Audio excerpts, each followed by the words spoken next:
Hello everyone, welcome back to our channel. आज हम आपके लिए यूजीसी नेट कॉमर्स की एक और वीडियो लेके आए हैं जिसमें हम डिस्कस करने वाले हैं अमेलगमेशन के बारे में।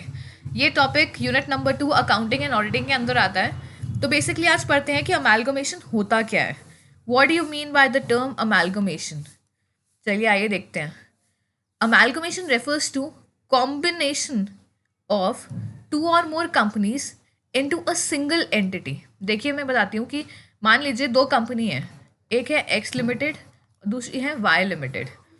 इन दोनों ने क्या सोचा कि हम दोनों मिलकर एक और नई कंपनी फ्रेम करेंगे जिसका नाम क्या रखेंगे, एक्स वाई लिमिटेड। उसमें क्या करेंगे, हम मिल के काम करेंगे। ठीक है। तो बेसिकली वो जो एक्स वाई लिमिटेड फ्रेम हुई वो क्या हुई, मतलब एक्स लिमिटेड कंपनी और वाई लिमिटेड कंपनी, दो कंपनियों का क्या हुआ, मिलन हुआ।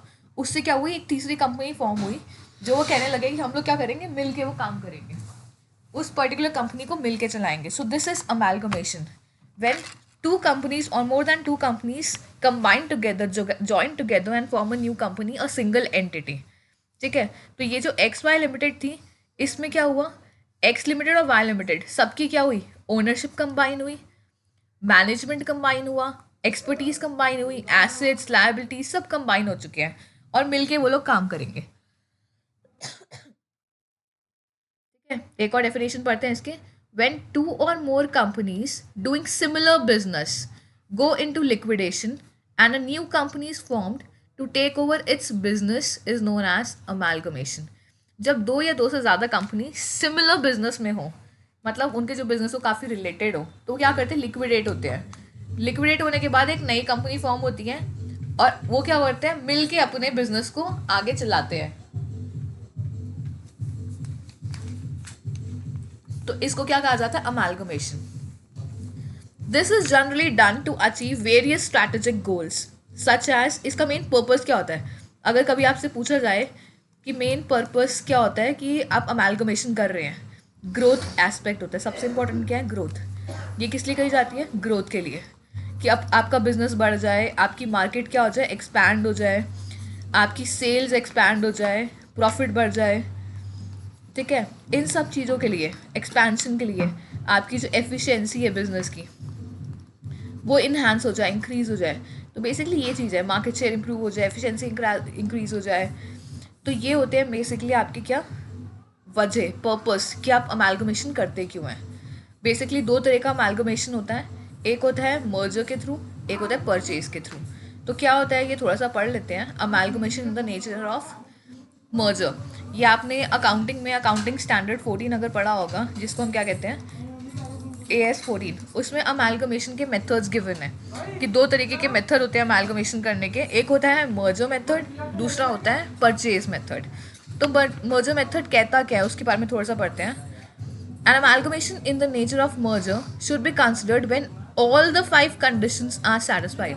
ये 5 कंडीशन है मर्जर मेथड की, अगर इसमें से एक भी कंडीशन फॉलो नहीं हो रही है तो मर्जर मेथड नहीं होगा। पांचों की पांचों कंडीशन फॉलो होनी चाहिए, तभी हम उस पर्टिकुलर अमेलगमेशन के मेथड को क्या कहेंगे, मर्जर मेथड। ठीक है।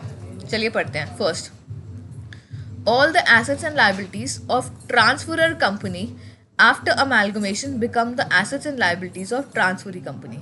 कि amalgamation के बाद जितने भी assets और liabilities होंगी वो सब ट्रांसफ़र होने चाहिए। जो नई कंपनी फॉर्म हो रही है सारे assets और liabilities उसी के पास हो जाने चाहिए। कोई भी asset और liability ट्रांसफर कंपनी की उसके पास नहीं होनी चाहिए। सब assets सारी liabilities ट्रांसफर कंपनी की किसके पास हो जाए, ट्रांसफरी कंपनी की। Next, shareholders holding 90% of face value of equity shares of selling company should become equity shareholders of purchasing company। जो नई कंपनी फॉर्म हो रही है, ठीक है, तो जितने भी कंपनी जो पुरानी कंपनीज थी तो उनके जितने भी इक्विटी शेयर्स हैं एटलीस्ट 90% होल्डिंग, फेस वैल्यू की जो 90% होल्डिंग है वो किसके पास हो जानी चाहिए, जो नई कंपनी फॉर्म हो रही है, परचेजिंग कंपनी जो होगी। तो अमेलगमेशन ही हुआ। Next, the purchase consideration for amalgamating is discharged by purchasing company wholly by issue of equity shares except that cash may be paid। अगर देखो कुछ भी क्या हुआ, fraction number of equity shares आ रहे हैं। जब आप परचेज कंसिडरेशन क्या होता है, कोई भी कंपनी को अगर खरीद रहे हो या कोई नई कंपनी फॉर्म हो रही है तो उसमें कुछ ना कुछ आप पीसी पे करोगे, परचेज कंसिडरेशन। मतलब फ्री में तो आप किसी कंपनी को खरीद सकते नहीं हो, दो कंपनी मिलकर भी काम करेंगे तो क्या होगा, आगे जाके कुछ तो कुछ कंसिडरेशन तो निकल के आएगा। हो सकता है एक कंपनी की एसेट्स बहुत ज़्यादा हो, दूसरी की लाइबिलिटीज़ बहुत ज़्यादा हो, तो एक कॉमन वैल्यूएशन तो निकाला जाएगा। तो जो भी परचेज कंसिडरेशन होगा उसकी पेमेंट किसके थ्रू होगी? इक्विटी शेयर्स के थ्रू।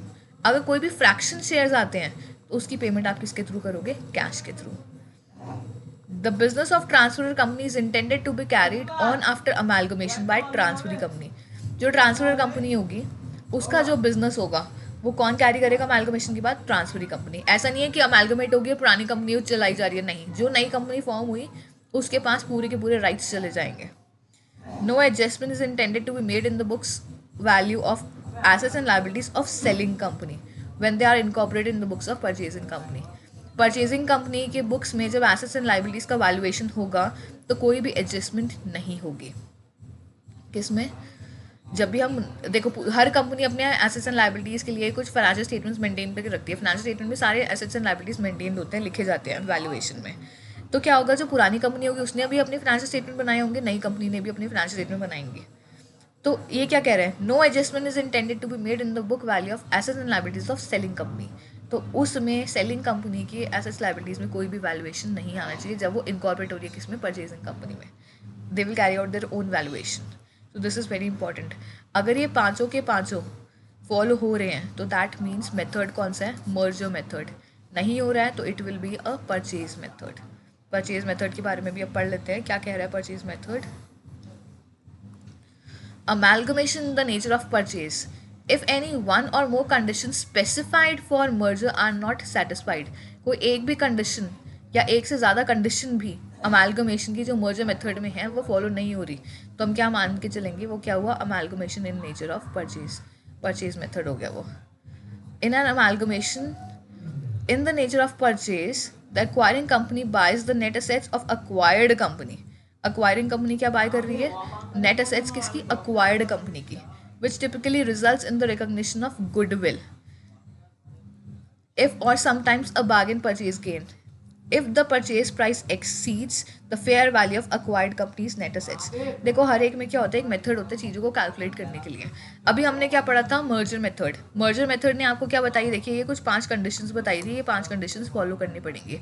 अगर इन 5 कंडीशन में कोई एक भी कंडीशन फॉलो नहीं हो रही है तो अल्टीमेटली कौन सा मेथड निकल के आ गया? Purchase method. ठीक है, तो उसमें क्या करना होगा? कंपनी को जितने भी असेट्स का वैल्यूएशन वो करना होता है। टिपिकली अगर कुछ भी गेन बचा है तो किसके थ्रू रिकॉग्नाइज होगा? गुडविल के थ्रू। तो बेसिकली ये मेथड्स होते हैं, इनका डिटेल हमें इतना ज़्यादा इसमें नहीं करना क्योंकि हमारे लिए क्या होता है, बहुत बेसिक से छोटे छोटे MCQs पूछे जा सकते हैं। तो अगर ये 5 कंडीशन जो आपको ऊपर गिवन है, अगर इन कंडीशन के ऊपर कोई भी MCQ आता है तो आपको ये पता होना चाहिए कौन से मेथड के थ्रू है, ये मर्जर मेथड के थ्रू है। अमेलगमेशन होता क्या है बेसिकली?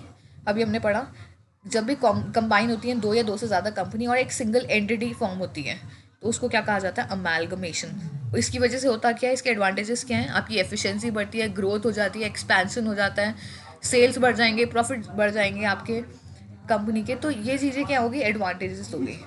तो these are the basic things that you should know about the amalgamation.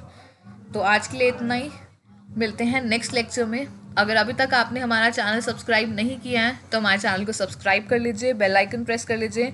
जैसे ही आप बेल आइकन प्रेस करेंगे तो हमारी जितनी भी वीडियोस अपलोड होंगी उसकी ऑटोमेटिक नोटिफिकेशन आप लोगों को मिलते रहेंगे। That's it for today, see you in the next video, bye bye.